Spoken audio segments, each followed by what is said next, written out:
Kisah hari ni memang kalau korang dengar, korang pun akan keliru guys. Akan tetapi kekeliruan tersebut akan terjawab di penghujung video. Kalau korang suka dengan kisah jenayah, misteri dan pelik dalam bentuk story format, subscribe Cairo Series and like this video, okay? Tanpa membuang masa korang semua, let's go.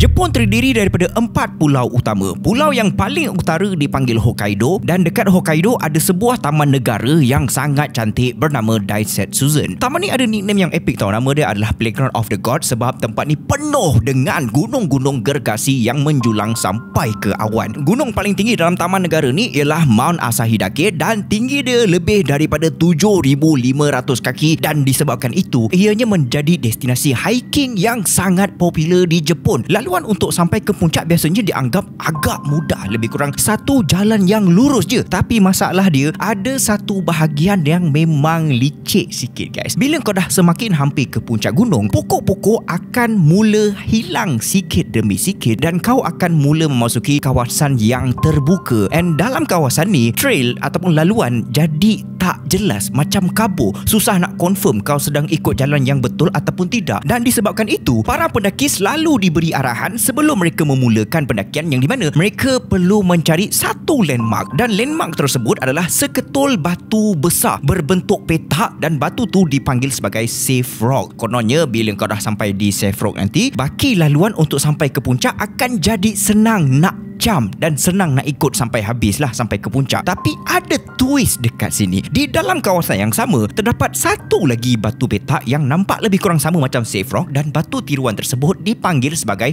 False Safe Rock. Kalau pendaki tersalah, diorang menganggap False Safe Rock ni sebagai Safe Rock, and diorang ikut laluan yang membawa keluar daripada batu tiruan tu, False Safe Rock tu, diorang akan masuk ke satu laluan yang ramai orang pernah sesat. Pada mulanya bila kau lalu dekat situ, kau akan rasa macam kau masih bergerak ke arah puncak. Tapi lama kelamaan jalan tu dia puncak, lepas tu dia mula turun secara perlahan-lahan, dan secara logiknya kalau target kau untuk sampai ke puncak tapi jalan yang korang lalu tu semakin menurun, itu adalah petanda buruk. Akan tetapi cuba korang letakkan diri korang di tempat orang-orang yang pernah buat silap ni, yang melalui jalan di belakang False Safe Rock ni. So bila diorang nampak False Safe Rock ni, dalam kepala diorang dah sampai di landmark Safe Rock, walaupun sebenarnya diorang sampai di False Safe Rock. Jadi diorang yakin yang diorang betul, dan kalau ini adalah kali pertama diorang mendaki Gunung Asahidake tu, yang di mana kebanyakannya orang memang first time mendaki dekat situ, diorang akan pujuk diri sendiri tau. Macam tak apa, alah memang route dia memang macam gini, and then diorang akan teruskan perjalanan melalui False Safe Rock tu. Dan kalau korang teruskan ataupun diorang teruskan tanpa sedar dengan kesilapan tersebut, lebih kurang 2 km je daripada False Safe Rock tu, korang akan memasuki ke sebuah lembah yang dipenuhi dengan buluh-buluh tebal. Umpama buluh-buluh tebal tu seperti menelan kawasan dekat situ, terlalu tebal. Tempat tu sangat berpaya dan ada banyak kawasan tebing yang sangat curam. So bila kau dah berada dalam kawasan ni, penglihatan jadi terhad sebab buluh terlalu tinggi dan dia rapat-rapat tau. Ianya akan membuatkan korang senang untuk lost sebab korang keliru arah mana yang korang nak lalu. Dan dalam pada masa yang sama, kalau tersilap langkah, korang akan jatuh ke tebing. And for that reason, sejak bertahun-tahun, pendaki yang tersilap yang telah melalui jalan di belakang False Safe Rock, mereka semua pernah tersesat di kawasan yang sangat bahaya ni guys. Dan di antara semua yang tersesat, tak semua yang dapat diselamatkan.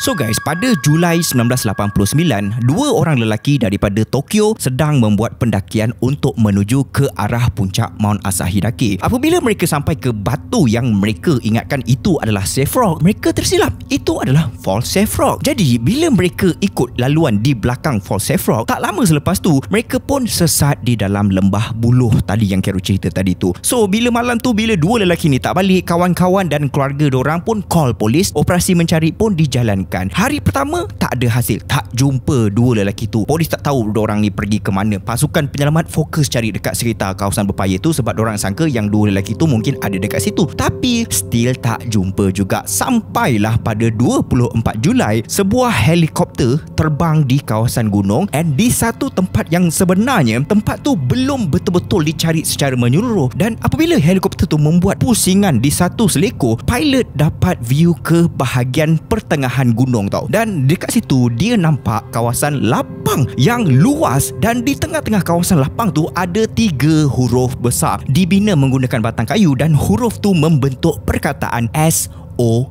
SOS ialah kod antarabangsa untuk isyarat kecemasan paling serius. Orang yang hilang atau terperangkap biasanya akan cuba tulis SOS sebesar yang mungkin. Kemudian mereka akan stay dekat situ mengharapkan supaya ada orang nampak daripada atas, dan operasi menyelamat pun akan dijalankan. So pilot yang nampak SOS tu pun, yang tengah bawa helikopter tu, dia pun terus bawa helikopter dia pergi ke atas huruf tersebut, dan pilot tu mengharapkan untuk nampak 2 pendaki yang hilang tadi yang daripada Tokyo tu. Akan tetapi bila dia tengok dekat bawah, tak ada orang. So kawasan ni adalah kawasan lapangan yang terbuka luas tau. Bukan lagi kawasan pokok buluh yang tebal tu, tapi dekat situ memang kosong. Walaupun begitu, pilot tu terus maklumkan kepada pasukan mencari dan menyelamat, yang di mana dia bagi tahu dia jumpa isyarat SOS, dan tak lama lepas tu lebih banyak helikopter dan pasukan darat dibawa masuk ke kawasan dekat situ. So beberapa jam kemudian, satu pasukan di darat yang sedang berjalan lebih kurang 4 km daripada isyarat SOS tu, diorang pun nampak 2 lelaki yang sangat uzur keluar daripada pokok-pokok buluh yang tebal, dan 2 lelaki tersebut terus berjalan ke arah pasukan penyelamat tu, dan 2 orang lelaki tersebut adalah lelaki Tokyo yang hilang tadi. So keadaan mereka memang sangat-sangat teruk. Diorang dehydrated, diorang kebuluh, and diorang dah macam nyawa-nyawa ikan tau. Kalau lambat sikit memang dah mati lah. Tapi diorang still lagi hidup, dan diorang pun lega gila lah. Diorang happy gila sebab akhirnya diorang berjaya diselamatkan. So selepas mereka ditemui, helikopter mendarat di kawasan lapangan tadi tu. 2 lelaki Tokyo tu naik helikopter dan diorang terus diterbangkan ke hospital yang terdekat. And then selepas mereka mendapatkan rawatan, doktor sahkan yang mereka berdua akan pulih dan sihat seperti sedia kala. And bila semua orang dengar yang mereka berdua selamat, pilot dan beberapa orang daripada pasukan penyelamat datang ke hospital untuk melawat mereka. And then bila dah jumpa tu, diorang pun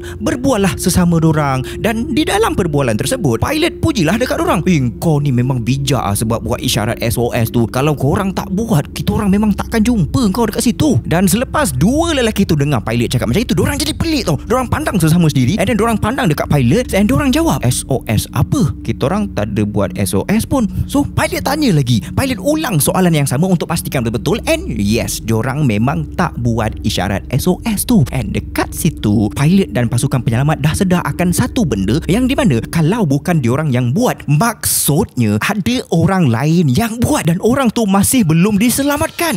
And tak cakap banyak, pada keesokan pagi, pilot dan pasukan penyelamat kembali semula ke gunung. Diorang menuju ke lokasi SOS yang diorang jumpa semalamnya, dan operasi pencarian dilakukan lagi. Tak lama selepas operasi pencarian bermula, salah seorang penyelamat jumpa satu lubang yang sangat dalam di bawah salah sebuah akar pokok yang ada dekat situ. And di dalam lubang tu ada satu beg galas. So di dalam beg tu, mereka jumpa lesen memandu, sebuah audio recorder dan juga barang-barang yang lain. And bila diorang cek, lesen tu dimiliki oleh seorang lelaki Jepun berumur 25 tahun bernama Kenji Iwamura, dan Kenji adalah orang yang hilang 5 tahun sebelum ni. So guys, 5 tahun yang lepas, Kenji pernah tinggal di sebuah rumah penginapan yang ada di gunung tu, dan pada suatu hari Kenji keluar, and sebelum dia keluar, dia bagi tahu dulu dekat owner rumah penginapan tu bahawa dia nak hiking ke puncak gunung Asahidake. And beberapa hari kemudian, bila Kenji sepatutnya check out, dia tak muncul dekat kaunter. So owner pun terus pergi ke bilik Kenji. Owner ketuk pintu beberapa kali, dan bila tiada jawapan daripada Kenji, owner gunakan master key, dia buka pintu bilik, and bila pintu dibuka, Kenji tak ada dekat dalam bilik. Akan tetapi semua barang Kenji ada di dalam bilik tu. So owner rasa pelik sebab kali terakhir dia nampak Kenji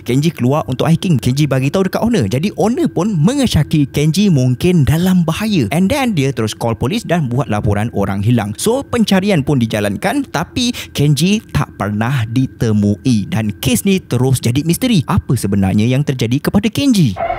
So sekarang ni kita kembali semula ke tahun 1989 yang mana penyelamat pegang audio record tu, yang diorang jumpa bag tu, diorang pegang audio record tu, diorang playkan audio recorder tu, dan apa yang didengar mereka pada masa tu memang agak mengerikan. Ianya adalah suara seorang lelaki muda yang jelas dalam keadaan tertekan, di dalam keadaan yang sangat cemas. Dia memanggil, dia meminta tolong, dan mereka percaya itu adalah Kenji. Saya terperangkap di tebing, saya tak boleh bergerak, SOS, tolong saya berada di tempat di mana saya mula-mula nampak helikopter, tapi buluh terlalu tebal, saya tak boleh bergerak, tolong bawa saya keluar dari sini, SOS.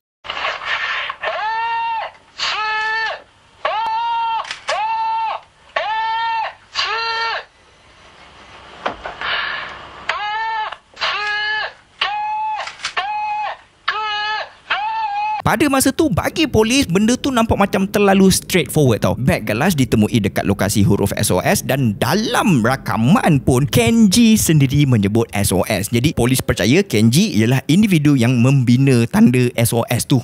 Dibina pada tahun 1984 ketika dia sesat 5 tahun lepas tu, guys. So sekarang ni persoalan seterusnya, kalau Kenji yang buat, Kenji dekat mana sekarang ni? And then polis pun teruskan pencarian di kawasan berhampiran tempat beg galas ditemui, and tak lama kemudian mereka jumpa sesuatu yang polis kata telah menutup misteri 5 tahun tu, iaitu mereka jumpa sebahagian rangka manusia terbaring, and mereka cakap itu adalah rangka Kenji. Polis cakap mereka tidak mengesyaki ada unsur jenayah, tapi punca kematian Kenji tidak diumumkan kepada publik, dan ianya menjadi tak jelas sama ada mereka tak dapat pastikan punca kematian ataupun mereka tak nak dedahkan kepada umum punca kematian tu. And yet kes pun terus ditutup. Akan tetapi bagi orang yang follow kisah ni sejak 1989, mereka rasa polis macam tak selesaikan satu isu besar, sebab ada satu benda yang terlalu ketara tau dekat sini, dan mereka sangka polis akan jawab, tapi polis tak jawab pasal benda tu. So itu adalah isyarat SOS yang ditemui di kawasan lapang tu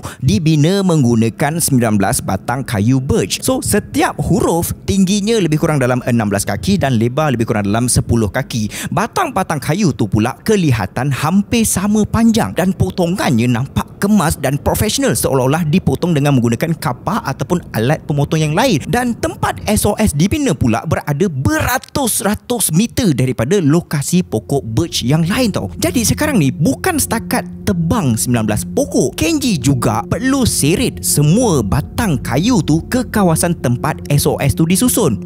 Itu kerja yang sangat besar. Walaupun orang yang sihat, fit, kuat, dalam keadaan badan yang terbaik pun akan struggle nak buat benda tu. Jadi bayangkan Kenji selepas beberapa hari hilang, dehydrate, kebuluh, penat, sakit badan, takut, masih mampu buat semua tu. Perkara tu memang sukar untuk dipercayai. Malah individu yang menjalankan autopsi dekat Kenji, diorang cakap Kenji tidak mampu secara fizikal untuk membina SOS tu. Dia terlalu lemah, hilang beberapa hari lepas tu nak buat SOS tu pula. Dan dekat sini ada satu lagi masalah, tak ada kapak ataupun apa-apa alat pemotong ditemui dekat area situ. Dekat SOS tak ada, dekat rangka tak ada, dekat beg galas tak ada, langsung tak ada. Jadi dekat sini sama ada kemungkinan Kenji memang ada kapak, dan entah macam mana dia boleh dapat kekuatan yang luar biasa untuk tebang 19 pokok dan membina dan membuat SOS. Tapi kenapa pihak berkuasa tak jumpa kapak tu kalau benda tu betul? Ataupun Kenji tak ada kapak, jadi kenapa 19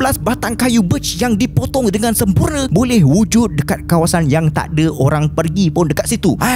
And bila polis tak dapat jawab soalan-soalan yang nampak simple ni, orang ramai mula membina teori sendiri. So teori yang paling popular ialah Kenji sebenarnya tak keseorangan, dia ada bantuan, dan itu boleh jelaskanlah macam mana SOS tu mampu dibina. Teori ni juga boleh digunakan untuk jelaskan satu fakta yang lain. Bila keluarga Kenji dengar rakaman audio tu buat kali pertama, mereka terus cakap, ni bukan suara anak kita orang ni, kiranya ada orang kedua. Orang-orang yang menyokong teori ni juga selalu petik lah yang bahawasanya ada satu lagi perkembangan pelik dekat sini, yang dimana pada awalnya rangka tu bukan terus diklasifikasikan sebagai Kenji. Sebaliknya, ia diklasifikasikan sebagai rangka seorang perempuan tidak dikenali dengan darah jenis O. Media dan orang ramai ramai jadi gempar pada masa tu. Polis diserang dengan pelbagai soalan. Mereka nampak tak bersedia, tak ada jawapan, tak ada lead dan tekanan makin meningkat. And then kemudian tiba-tiba polis umumkan, oh, kami periksa semua tulang tu, rupanya bukan perempuan darah O, sebenarnya lelaki darah A.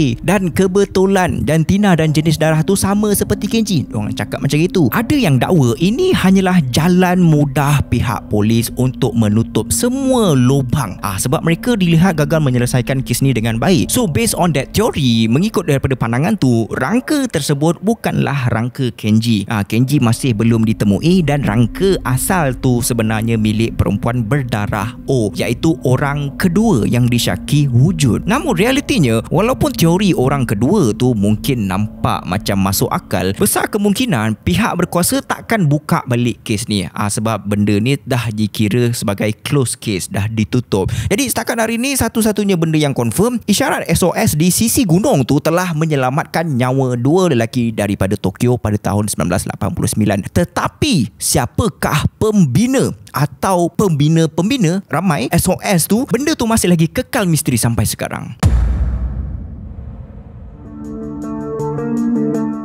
So itu sahaja untuk video kali ini. Kalau ada mana-mana company yang berminat untuk berkolaborasi ataupun sponsor video career series untuk integrated segment, shout out ataupun full episode, boleh email Kero guys. Email di description, okay? Thank you so much. See you on next video. Assalamualaikum.